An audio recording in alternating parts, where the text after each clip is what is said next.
Buenos días. Les saluda el doctor León Paitán Eduardo Ricardo, residente de Medicina Interna del segundo año de la Universidad Nacional Mayor de San Marcos, con sede en el Hospital Nacional de la Policía Luis N. Sáenz. En este momento vamos a hablar de la neumonía intrahospitalaria, pero primero hay que definir qué es la neumonía. La neumonía es un proceso inflamatorio del tejido parenquimatoso pulmonar que es desencadenado por diversos microorganismos que se traducen como un complejo de síntomas y signos de compromiso del tracto respiratorio inferior, que dan una respuesta inflamatoria sistémica y que se evidencian de dicho compromiso mediante una radiografía de tórax. ¿Qué es la neumonía intrahospitalaria? Es una neumonía causada por un agente de origen infeccioso que te puede dar fiebre, que te puede dar esputo purulento, leucocitosis, hay una disminución en la oxigenación, pero lo importante es que tiene que ser mayor a 48 horas, a 2 días, que el paciente haya ingresado al hospital o de repente que lo hayan intubado, ¿ya? Y que no tiene que haber tenido ningún problema antes de su ingreso al hospital. O sea, el día que ingresó no ha tenido ninguna molestia, el segundo día tampoco. Después recién de 48 horas, recién se puede catalogar como una neumonía intrahospitalaria. Ahora, en el año 2004-2005 se catalogó como una neumonía asociada a la atención médica de las personas de repente que eran adultos mayores, que se sentaban en asilos o personas que recibían algún tratamiento endovenoso, de repente quimioterapia o pacientes con hemodiálisis, entonces se catalogaban ellos como si padecían una neumonía, se catalogaba como una neumonía asociada a la atención médica, ¿sí? Pero se ha visto que según los estudios, este es de la ITSA del 2016, no hay tantos estudios que convaliden que hay más riesgo de que estos pacientes que son asociados a alguna atención médica tengan mayor riesgo a tener algún patógeno multidrogo resistente. ¿Correcto? Entonces se está tratando de ya no emplear este término de una neumonía asociada a atención médica. Ahora, tenemos semejanzas y diferencias en lo que son las neumonías intrahospitalarias y las neumonías asociadas a ventilador. Dice que se desarrolla en pacientes que no reciben más de 48 horas de ventilación mecánica. Su incidencia es de 3 por 1000 días de paciente. Existe medida de prevención efectiva.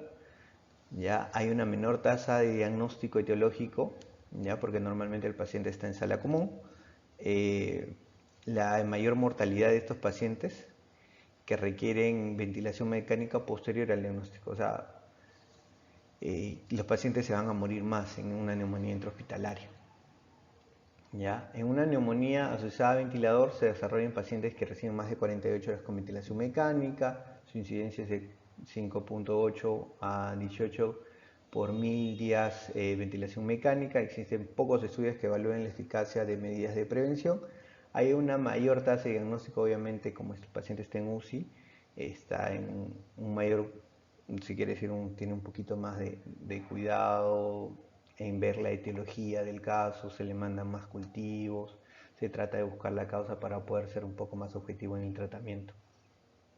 Obviamente que de los dos, pues los patógenos más comunes siempre son las Pseudomonas aeruginosa, el Helicobacter baumannii, la Enterobacteria, el Staphylococcus aureus, son los más comunes. Y obviamente que tiene menos riesgo, o sea, tiene menos riesgo el paciente que comienza a hacer una neumonía asociada a ventilador que un paciente que comienza a hacer una neumonía intrahospitalaria. El riesgo de mortalidad. Tiene más mortalidad un paciente con una neumonía intrahospitalaria. Epidemiológicamente se dice que hay de 3 a 7 episodios por 1000 admisiones hospitalarias. Hay algunos estudios donde se está viendo que hay una disminución de repente en los episodios a comparación, pues este es un estudio que se hizo en España, donde se ve que antes había de 14 y 7 episodios por 1000 días en el año 94 y en el año 2012 se ha reducido los episodios. ¿Ya? Ese es asociado a ventilador mecánico. Pero en cuanto a neumonía intrahospitalaria, eso sí está subiendo. Bueno, se ve que En las neumonías intrahospitalarias, en las neumonías asociadas al hospital, hay un 25% en las infecciones que van a UCI, más del 50% de los antibióticos prescritos, el ventilador mecánico, el 9 al 27% de los pacientes son intubados. El riesgo de una neumonía asociada a ventilador comienza desde la estadía hospitalaria la mitad de los episodios, ocurre dentro de los primeros 4 días, siempre hay un riesgo en los primeros 4 días, ¿correcto? Y de ahí va disminuyendo. Ahora, acá tenemos algunos estudios que se hizo con respecto a las características epidemiológicas en una neumonía nosocomiales. Este es del hospital de Trujillo, ¿ya? En el cual ve casos severas, la edad, normalmente pacientes mayores de 60, entre 60 y 80 casi, en algunos casos, de la edad promedio, los diagnósticos en el momento de ingreso, las comorbilidades, porque estos son ya en neumonía nosocomial severa, o sea, estos pacientes que ya van a entrar a UCI, sepsis severa, problemas de trauma, tienen normalmente los pacientes comorbilidades, porque obviamente son adultos mayores, ¿ya? Siempre van a estar con un SOFA elevado, ¿ya? Este es parte del estudio también. Acá tenemos características epidemiológicas también, pero desde el Hospital Almenara, también el grupo etario, el mayor grupo, normalmente mayor de 80 años, en este caso han tenido, si estás hospitalaria, obviamente que es más larga también. Ya. En cuanto a la etiología, los microorganismos causantes de las neumonías pueden alcanzar las vías respiratorias inferiores mediante inhalación, aspiración hematógena o contigüidad. Hay factores de riesgo para las neumonías intrahospitalarias y asociadas a ventilador causadas por microorganismos multidrogo resistentes o de resistencia extrema, según las guías clínicas.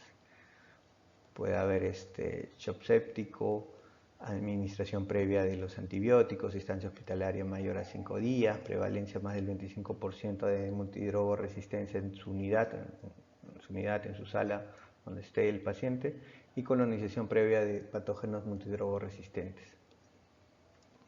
Dice también la administración de antibióticos en los últimos 90 días, y el síndrome de distrés respiratorio, falla renal aguda, con terapia de reemplazo. ¿Ya? Los agentes etiológicos de las neumonías intrahospitalarias y las neumonías asociadas a ventilador, como ya les mencioné, son comunes, son similares. ¿Ya? Obviamente que, como ya también les mencioné, la neumonía intrahospitalaria tiene más riesgo de mortalidad que una neumonía asociada a ventilador.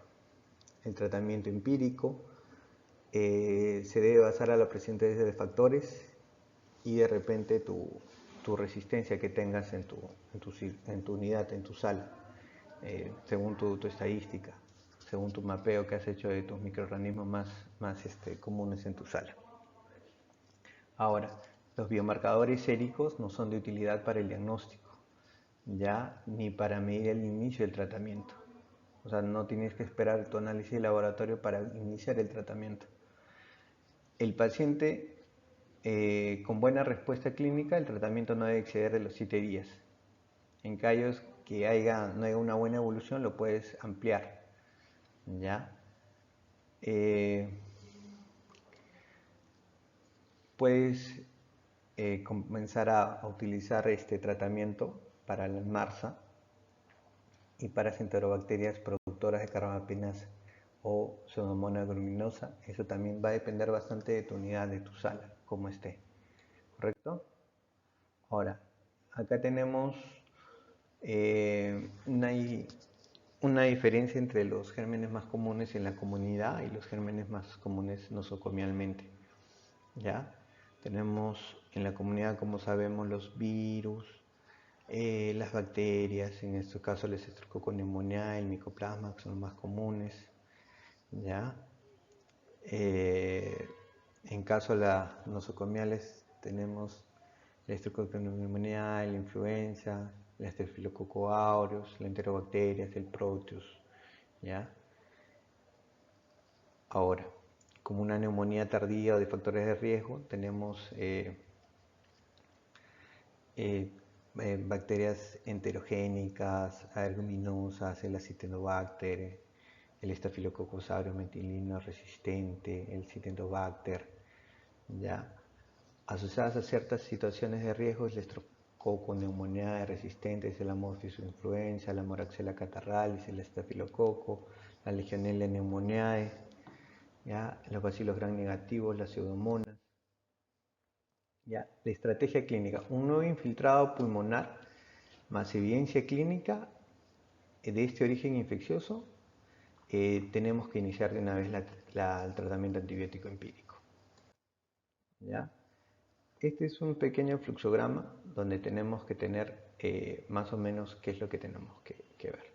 Tenemos un paciente que está hospitalizado en la sala, tenemos que ha habido cambios en su respiración, vemos que está más agitado, vemos que su saturación ha disminuido, entonces vemos que tiene de repente fiebre, que el esputo está verdoso, entonces ¿qué hacemos? Le pedimos su placa, puede haber un cambio que nos esté indicando que hay un proceso infeccioso que esté comenzando, entonces tenemos que iniciar.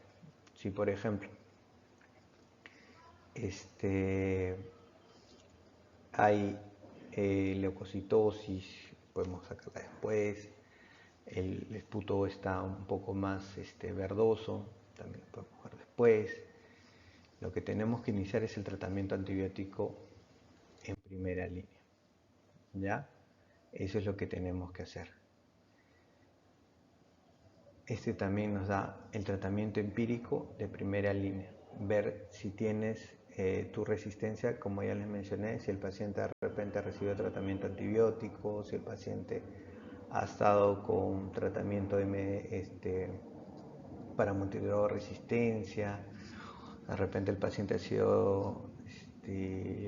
ha estado ya anteriormente con un tratamiento de amplio espectro, hay que comenzar el tratamiento antibiótico amplio, no esperar los exámenes de laboratorio, no esperar la procalcitonina, no hay que esperar el PCR. Ya, si tenemos clínica y la radiografía, comenzamos con tratamiento empírico. ¿Ya? Este es la guía del 2004 de la ITSA, donde vemos pues que para las pseudomonas, para las Klebsiellas, comienzas con una cefalosporina antipseudomónica, carbamazepinen, con inhibidores de la beta-lactamasa, más una fluoroquinolona, con los aminoglucósidos, más una vancomicina. ¿Ya? Y el tratamiento empírico para una neumonía intrahospitalaria es asociado a ventilador, es parecido, solamente hay que ser más agresivo. Obviamente todo paciente hay que dosarlo su función renal, su función hepática. ¿Correcto? Ahora, también tenemos que ver, esto es, evaluar a los patógenos multidrogo resistentes. De bajo riesgo, hay que dar solamente una dosis. De repente se comienza con ertapenem, ceftriaxona, moxifloxacino, levofloxacino. Si tiene un mayor riesgo de ser multiresistencia y no está sin shock séptico, agregamos un gran negativo único, un gran negativo más un MARSA, terapia para MARSA. Si vemos que está en shock séptico, damos 2 tratamientos antibióticos para una pseudomona y un antibiótico para un MARSA. Eso es lo que dicen las guías. Las guías del 2017 de la ITSA y igualito, repite lo mismo. Esta es la guía española.